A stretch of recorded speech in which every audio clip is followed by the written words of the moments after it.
Hey guys, how are you all? I hope you are all good. Okay, so let's start. आज का हमारा जो पहला word है वो है एमिनिटीज़। एमिनिटीज़ का मतलब होता है सुविधाएं या फिर basic comfort that we need. Okay, तो इसको याद कैसे रखा जाए? तो इसको याद रखने का तरीका ये है कि इसको भी देखो मैंने ऐसे ब्रेक कर दिया, ए मैन एट ईज़। ठीक है, एमिनिटीज़ को ऐसे ब्रेक कर दिया, a man at ease. A man at ease का मतलब क्या है कि जो इंसान है वो क्या है, एकदम आराम से है। तो आराम से रहने के लिए क्या चाहिए उसे? सुख सुविधाएं जो चाहिए। तो जो सुख सुविधाएं चाहिए वही इस वर्ड का क्या हो जाएगा? मीनिंग हो जाएगा। ठीक है, तो एमिनिटीज़ का मतलब हो जाएगा कि सुविधाएं, यानी कि the basic comfort that we need. Okay, now next word is amiable. Amiable का मतलब होता है फ्रेंडली। ठीक है, या फिर जिसको एमिकेबल भी बोलते हैं। तो एमिकेबल और एमिएबल ये दोनों का मतलब एक ही है, विच इज़ फ्रेंडली। अब इसको याद कैसे रखें? तो देखो, इसको याद रखने का तरीका ये है कि इसको मैंने ऐसे ब्रेक कर दिया, एम आई एबल। तो ये क्या है? बेसिकली मैं अपने आप से सवाल पूछ रहा हूँ कि क्या मैं लायक हूँ? तो तुम ऐसा सोचो कि अगर कभी भी सेल्फ डाउट होता है कि क्या मैं इस काम को कर सकता हूँ या नहीं कर सकता हूँ, तो कौन सामने आता है? एक फ्रेंड सामने आता है और वो बोलता है कि नहीं यार, ये तू कर सकता है, you can do it. Okay, तो यहाँ पर देखो वो फ्रेंड आकर के बेसिकली क्या शो कर रहा है? वो फ्रेंडलीनेस शो कर रहा है। ठीक है, तो एमिएबल का मतलब ही क्या हो जाएगा वहाँ पर? जो फ्रेंडलीनेस शो करना, तो फ्रेंडलीनेस ही इस वर्ड का क्या हो जाएगा? मीनिंग हो जाएगा। ठीक है, now next word is Amish. Amish का मतलब होता है रॉन्ग या फिर एरनियस। ठीक है, अब इसको याद रखने का तरीका क्या है? देखो यहाँ पर जो अमिस है उसमें देखो मैंने मिस पे अंडरलाइन कर रखा है। तो उसको तुम ऐसे सोचो कि तुम एक मान लो कि फुटबॉल मैच खेल रहे हो और उसमें क्या किया कि उसमें तुमने एक गोल है वो मिस कर दिया। तो अगर गोल मिस कर दिया तो उससे क्या होगा कि तुम वो मैच हार सकते हो उस गोल मिस करने की वजह से, यानी कि वो एक बहुत बड़ी गलती साबित हो सकती है तुम्हारा। तो गलती ही इस वर्ड का क्या हो जाएगा? मीनिंग। गलती मतलब रॉन्ग हो गया, वो गलत हो गया, एरनियस हो गया। ठीक है, गोल हो जाना चाहिए था बट गोल हुआ नहीं, वो तुम्हारा गलती हो गया, वो गलत हो गया। तो अमिस का मतलब क्या हो जाएगा? रॉन्ग या फिर एरनियस। ठीक है, नाउ नेक्स्ट वर्ड इज़ अमिति। अमिति का मतलब होता है फ्रेंडशिप, या फिर हिंदी में इसको क्या बोलेंगे? मेल जोल। तो इसको याद तुम ऐसे रख सकते हो। देखो, ये जो अमिति वर्ड है ये तो काफ़ी फेमस वर्ड है। जैसे अमिति यूनिवर्सिटी सब लोगों ने सुना होगा। तो अमिति यूनिवर्सिटी में क्या होगा कि जैसे मान लो कि तुम इसको ऐसे देखो कि अब अमिति से तो अमिति यूनिवर्सिटी याद आना चाहिए। और तुम इसको ऐसे सोचो कि जब हम यूनिवर्सिटी में जाते हैं या फिर कॉलेज में जाते हैं तो वहाँ बेसिकली क्या करते हैं? वहाँ पर दोस्ती होती है नए नए लोगों के साथ। तो दोस्ती होना मतलब कि फ्रेंडशिप होना, तो वही अमिति का क्या हो जाएगा? यहाँ पर मीनिंग हो जाएगा।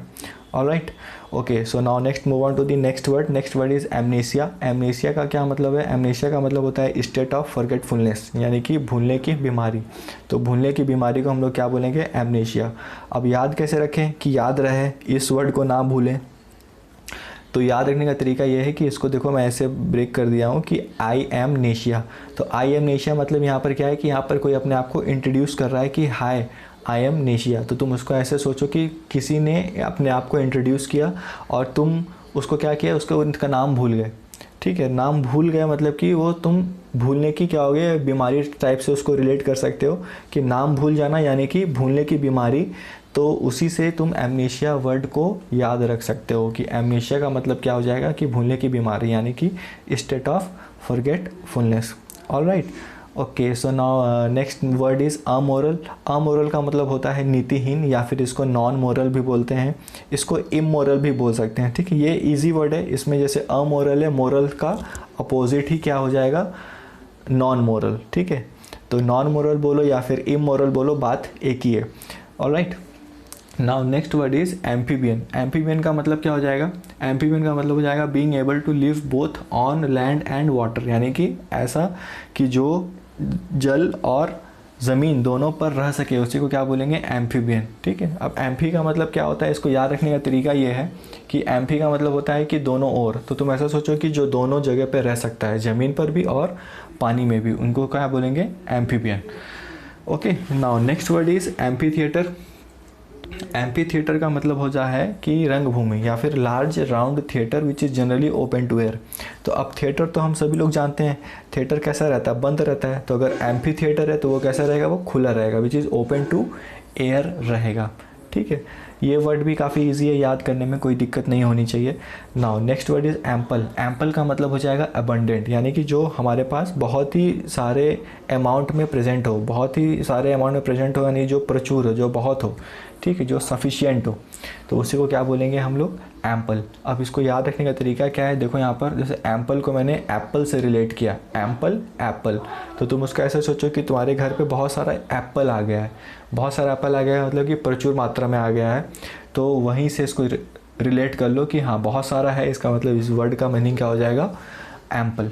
एम्पल वर्ड का मीनिंग क्या हो जाएगा, बहुत सारा, यानी कि प्रचुर या फिर अबंडेंट, ठीक है। Now next word is amplify. Amplify का मतलब होता है कि बढ़ा देना, यानी बढ़ाना या फिर स्पीड अप कर देना, टू इंक्रीज़, ठीक है, इंक्रीज़ कर देना, स्पीड अप कर देना, इन्हेंस कर देना।